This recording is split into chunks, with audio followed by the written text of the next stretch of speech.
A gente estava fazendo aquele exercício sobre o mercado, né, como é que ele está mudando em relação à postura dele. A gente tem visto aí algumas mudanças, por exemplo, no setor de tecnologia, né? A gente viu agora Facebook mudando para Meta, a Microsoft querendo inaugurar metaverso. Queria saber a opinião do Mauro, se com essa revolução que a gente está passando tecnológica, né, com a tendência cada vez maior de reuniões sendo feitas, né, por videochamada, enfim, por ambientes tecnológicos, isso pode acabar extinguindo alguns setores, né, ou alguns nichos de setores, como por exemplo o turismo de negócios, né, que, bom, se você vai que poder atinge aéreas também. Que atinge aéreas um nível absurdo. A Azul, por exemplo, é uma das maiores do Brasil nisso. As aéreas, elas faturavam muito, né, com a parte mais de corporate. Turismo de negócio, até porque não só de baixa e alta temporada se vive o turismo. Né? Enfim, qual a sua opinião, Mauro? Olha, eu tenho discutido muito isso e esse exemplo das viagens de negócio é um deles, né? A nossa conversa aqui também, isso é claro, né? Eu estou na minha residência e estamos conversando como se eu estivesse no estúdio, isso é bastante importante. E a resposta a gente também tem que ser muito claro, quando a gente resposta simplesmente, eu não sei. E não saber é importante. E gerir o seu portfólio não sabendo de algumas coisas também é importante. Um exemplo que eu costumo dar também é muito claro que olha, o home office veio para ficar ou não? Eu não sei a resposta, mas isso tem um impacto muito grande nas lajes corporativas. Se voltar ao normal, a demanda é a mesma. Se o home office for, por exemplo, de 50%, a demanda vai cair, por exemplo, 50%. Mas, por outro lado, imagine que vem o mesmo período, a mesma vontade de trabalhar em escritórios, mas vem uma legislação e diz que, olha, por causa da pandemia, a concentração de 50 funcionários por ambiente, eu vou ter que colocar só 25. Ou seja, a demanda dobrou. Ou agora não vai ter mais baia, a gente vai sentar e vamos fazer um café para confraternização. Eu não vou trabalhar, mas eu vou precisar ir para o escritório para encontrar um novo colega, para trocar uma ideia, o meu trabalho vai mudar. Qual é a resposta? Eu não tenho a menor ideia. Como eu me protejo com isso? Da outra pergunta, diversificação. A mesma coisa da criptomoeda, que você colocou muito bem. Uma dessas 10 mil moedas vai vingar? Eu apostaria que sim. Qual vai vingar? Eu não tenho a menor ideia. É a mesma coisa que na década de 90 apostasse que o Facebook ia ganhar, e não o Second Life, e não o MySpace. Eu não tinha a menor condição de fazer isso. Eu duvido alguém que tenha acertado isso na mosca. Não, o MySpace não serve para nada. E a gente está vivendo isso novamente, tá? Poucas vantagens de ficar velho é que a gente tem história para contar. Eu lembro que um grande banco nacional comprou um espaço grande dentro do MySpace pagando em dólar. E hoje vale literalmente nada. Nem o MySpace vale alguma coisa, quanto mais aquela marca dentro daquele universo. Então tem muita coisa que muda, muita coisa que evolui, e a diversificação é o caso. A criptomoeda é isso. Eu não vou ter, na minha opinião, que a proposta que eu coloco para os meus clientes e investidores não aposte em uma moeda. Eu não sei se é Bitcoin, eu não sei se é Ethereum, eu não tenho essa resposta e duvido que alguém consiga ter.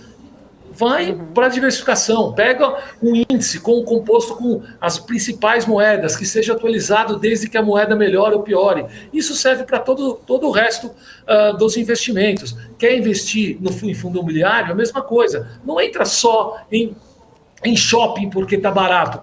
Poxa, e de repente se a venda do comércio eletrônico explodir e continuar sendo uma maravilha e shopping virar algo completamente diferente, como a gente já viu em algumas cidades americanas. Eu não sei como vai ser o futuro, mas eu sei que a diversificação tem sido uma grande arma contra essa dúvida que a gente olha daqui para frente. Grande aula aí. Ô, Mauro, eu sei que eu falei pro Rafa que era a última pergunta, mas me deu um insight aqui de duas coisas que o Rafael trouxe, né? Criptomoedas e tecnologia. Pensei em Elon Musk, né? Um fanático pelas criptos aí, toda vez que Musk fala alguma coisa tem uma volatilidade muito grande, tanto nas criptos quanto na sua própria empresa, CEO da Tesla. Semana passada, inclusive, até acabei fazendo, né, um fechamento especial da semana numa reportagem aqui para o nosso portal, depois de uma entrevista sobre este assunto com o William Castro Alves, que é o estrategista da Avenue, na sexta, que a gente estava debatendo muito, porque desde que o Musk tinha vendido ali parte das ações, a gente viu que a Tesla, da semana passada, amargou uma queda de mais de 6%. Ela foi muito impactada também, não só pela venda das ações, mas também pelo aumento do anúncio do Fed de curva de juros para os Estados Unidos. A gente sabe que as techs acabam, né, sendo muito impactadas aí também com a questão do aumento de juros, mas a gente debateu muito sobre essa questão. Eu lembro que eu até fiz um fechamento aí sobre o fato dele estar vendendo, segundo, seria para quitar dívidas, também ele colocou ali uma pesquisa, na verdade, para pagamento de impostos, na verdade, né? Ele colocou uma pesquisa no Instagram, lá nas redes sociais, no Twitter dele, perguntando se venderia ou não. Vendeu, aí tudo bem. Agora a gente tem a informação, né? Hoje ele já deu uma informação que, ok, já vendi tudo que eu ia vender, não vou vender mais, e ações da Tesla dispararam lá, exatamente nos Estados Unidos, logo após o Elon Musk dizer que realmente não vai vender mais ações da companhia. Eu queria entender um pouquinho a sua visão aí, exatamente sobre Tesla, porque assim, muita gente fala, Tesla está esticada, já subiu muito, será que é boa ainda a oportunidade? Vai ter crescimento? Outras montadoras estão querendo entrar nesse nicho fortemente, ou seja, grande concorrência vem pela frente. Como que você enxerga aí o futuro da Tesla, Mauro? Olha, é uma pergunta de alguns trilhões de dólares e eu não consigo te responder de uma maneira muito direta. O que eu entendo é que a empresa ela tem uma vantagem competitiva interessante porque ela é reconhecida como uma empresa de vanguarda. Isso tem um valor importante, tem um peso muito importante.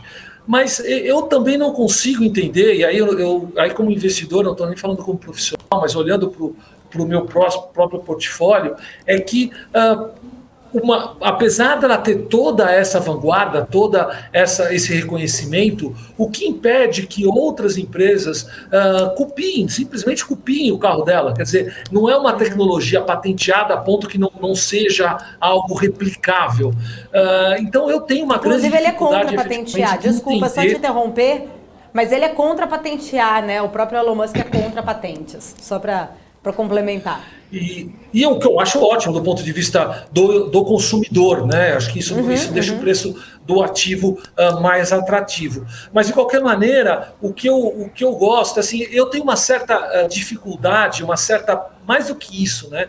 Um certo preconceito de olhar o investimento aqui do Brasil de empresas internacionais. Eu acho que a gente, como investidor local aqui do Brasil, a gente talvez tenha alguma vantagem em comprar Petro, Eletro, Banco do Brasil, Itaú, porque a gente está nesse meio ambiente. Mas quando a gente olha para fora, quando a gente vai falar de Google, quando a gente vai falar de Tesla, quando a gente vai falar de Microsoft, é muito difícil a gente dizer daqui que o preço está certo ou está errado, onde o mundo todo analisa aquela ação com lupa, com projeções, profissionais absurdamente bem pagos que fazem isso 24/7, analisando as empresas. Então, eu costumo, e mais do que isso, eu faço no meu portfólio e recomendo também para os meus clientes investidores que invistam em fundos que tem uma diversificação. Então eu não vou comprar só a Tesla, eu posso comprar empresas de tecnologia como um todo, eu posso comprar um índice como um todo, que tem a diversificação, que é algo extremamente importante, como a gente já falou. Desculpe ser repetitivo, mas é algo que realmente é bastante importante.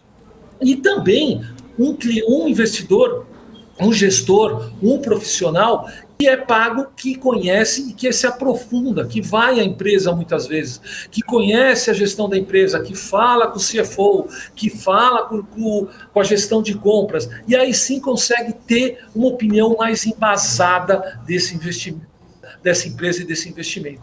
Então, eu prefiro sempre, e quanto mais distante da minha realidade tiver esse ativo, mais eu vou querer contratar um gestor, um profissional para me ajudar nisso e não tentar adivinhar daqui.